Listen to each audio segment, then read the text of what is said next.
All right, time to look at preparing your event for live streaming. Again, following along with the virtual ticket, a book that you can get for free online, or you can purchase on Amazon and read it along as we go. So preparing your event for the live stream. First of all, high level, what is the event goal, the objective? Why is the event so important? There's nothing worse than an ill-conceived event, and it's not uncommon for individuals and businesses to decide to have a spur of the moment to have an event. And when you're planning an event, it's important to ask the right questions to define your expectations so we can understand in the pre-planning stages of the event that your objectives can kind of stay solid. And Albert Einstein has a really popular quote that says, if I were given 1 hour to save the planet, I'd spend 59 minutes defining the problem and only 1 minute resolving it. Because really, what is the event? What is the problem, the business problem that you're trying to solve? This is so important, and because it will help kind of secure the event's success for yourself and your attendees.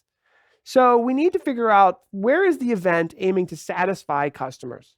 And so we can confine your efforts during the planning stages to only what is going to fulfill that outcome. So you can assume that online viewers understand they're not going to have access to all the in-person experiences such as networking. But you can start to think about, if your goal is to provide networking, you can figure out ways to provide that via a live stream using online community building tools like Facebook, private Facebook group, right? Or if you're trying to give people behind this, access to smart people and education, maybe give them the live viewers a premium behind the scenes access to a keynote speaker. So by determining what you're trying to do and the goals that you're trying to deliver, we can start planning the live stream by thinking about, what is it that we're trying to deliver online and in person.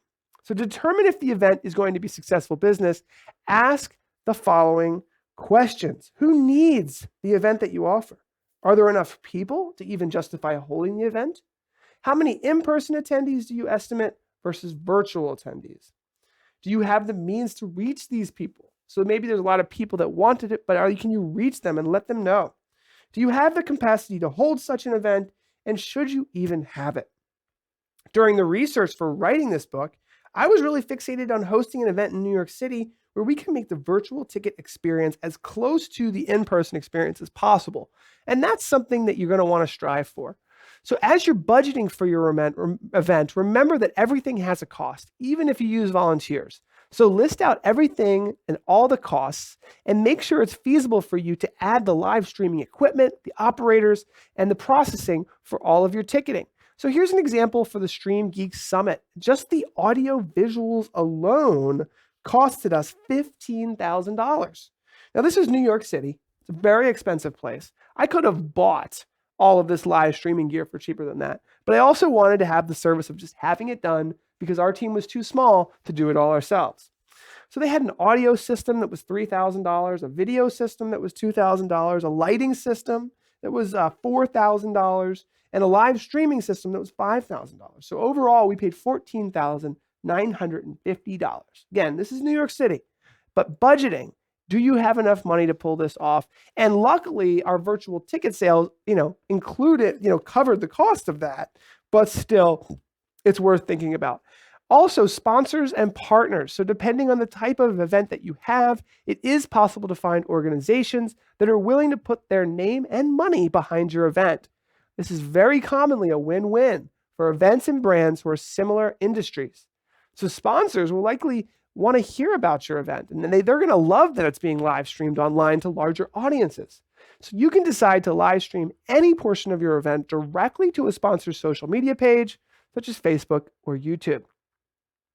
Important considerations include the venue, the cost, the transportation, the parking, the equipment, the internet connection, the audience arrangement, the audio visuals. How are you going to pull off the live stream? All of this is reviewed in the book. And we also talk a little bit about branding your event. Can you come up with a great name? Does your event need a logo? Is there a cool tagline that could be memorable? All of these things are so important, especially if you can have a great elevator pitch that helps people understand how to explain it to someone else in 30 seconds or less. Think about the fonts, the themes, the colors, staying consistent, creating a great website, making sure all of that comes into your video production so that the images and assets created for your event are available inside the live stream that you're broadcasting to the world, making sure all of this goes into social media.